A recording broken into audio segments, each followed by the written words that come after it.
নমস্কার। বড়দের আশীর্বাদ নিয়ে ছোটদের ভালোবাসা নিয়ে আজকে চলে এলাম দুধ পুলি করতে। নারকেলগুলো কেটে রেখেছি, নারকেলগুলোকে মিক্সি করব। এর মধ্যে তেজপাতা ধুয়ে আমি তেজপাতা দিয়ে দিয়েছি, দিয়ে দুধ ফুটছে, দিয়ে এইদিকে নারকেল মিক্সি হয়ে গেছে, নারকেলটা মিক্সি হয়ে গেছে। খেজুর গুড় দিয়ে মাখিয়ে নেব, মাখিয়ে নিচ্ছি। আমি নারকেল মিক্সি করা নারকেলটাকে গুড় দিয়ে খেজুর গুড় দিয়ে মাখিয়ে নিয়ে কড়াইতে পুর তৈরি করছি। ভালো করে মাখিয়ে নিয়ে পুর তৈরি করছি। আমার দুধটা গরম হচ্ছে আর তার সঙ্গে তেজপাতাও গরম হচ্ছে। এখন আমি গরম জল বসাবো। আমার নারকেল পুরটা হয়ে গেছে, রেসিপি নারকেল পুরটা হয়ে গেছে আর গরম জল বসানো হয়ে গেছে। এই চালগুড়িটা মাখবো। চালগুড়ির ওপরে নুন দিয়েছি হালকা একটু, দিয়ে গরম জল দিয়ে মাখবো, হালকা গরম জল দিয়ে।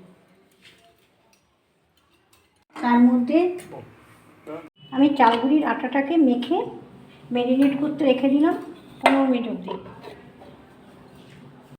চালের আটার মধ্যে যেটা ম্যারিনেট করে রেখেছিলাম তার মধ্যে নারকেলের পুর ভরা হয়ে গেছে।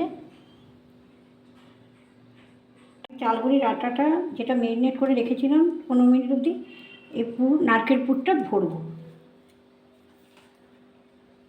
ভরা হয়ে গেছে পুলির মধ্যে। তার মধ্যে আমি খেজুর গুড় দিয়ে দিচ্ছি দুধের মধ্যে,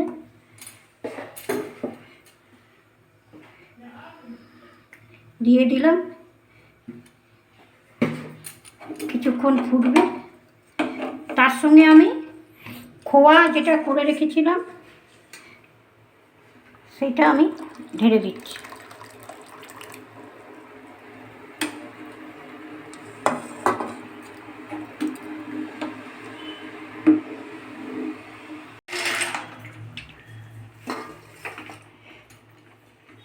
দিয়ে বাতাসা দিয়ে 20 মিনিট ফোটাবো। বাতাসা দিয়ে ফোটাচ্ছি। দুধটা ফুটছে, আমি এলাইচিগুলো ভেঙে দিয়ে দিচ্ছি। খানিকক্ষণ দুধটা আরেকটু ফুটবে, তারপরে পুলিগুলো দেবো। এই পুলিগুলো করা পুলিগুলো দেবো, নারকেল পুলিগুলো দেবো দুধের মধ্যে। আমি পুলিগুলো এক এক করে দুধের মধ্যে ছেড়ে দিচ্ছি।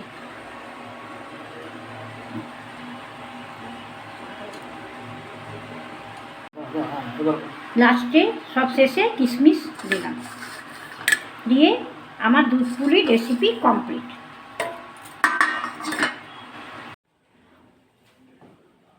দুধ পুলির রেসিপি কেমন লাগলো, আর এখানে নারকেল নাড়ু বানিয়েছি, কেমন লাগলো জানাবেন, কমেন্ট করবেন। আমাকে প্লিজ লাইক করুন, সাপোর্ট করুন, ফলো করুন। ভালো থাকুন, সুস্থ থাকুন। ধন্যবাদ।